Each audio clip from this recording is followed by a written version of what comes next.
See, the moment Jesus came, intervene பண்றாரு, அங்க கூப்பிட்டு வராங்க, சரியா வராரு.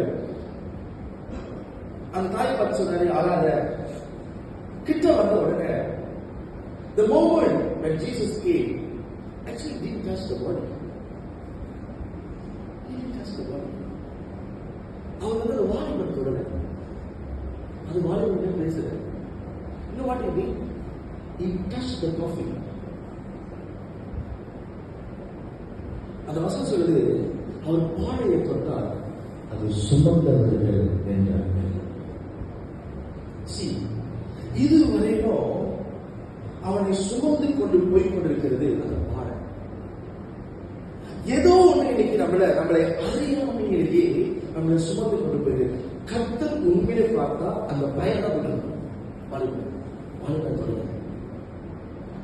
பாடையை தொட்டாங்க, அது சுமந்தவர்கள் என்றார்கள். People of God, your carrier has no authority over your creator when you have the touch from the creator.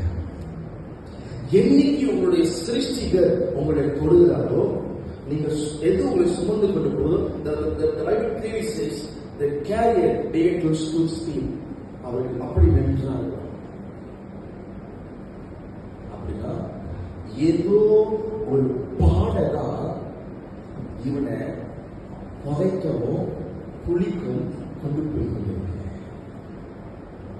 இன்னைக்கு எந்த பாடையில படுது?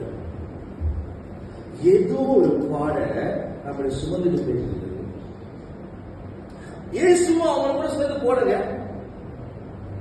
இயேசு அவனை டிராவல் பண்ணல. அந்த பையனை பார்த்து கூப்பிடல, அப்பா வாலிபனை கூப்பிடல, எதுவுமே செய்யல.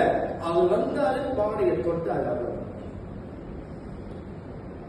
See, he stopped the carrier first so that they will never move forward after that. அவர் வந்து முதல் செஞ்சதுங்க, சுமந்தவர்களை நிப்பாட்ட. எது உங்களை சுமந்து கொண்டு போது அதை முதல் நிப்பாட்ட.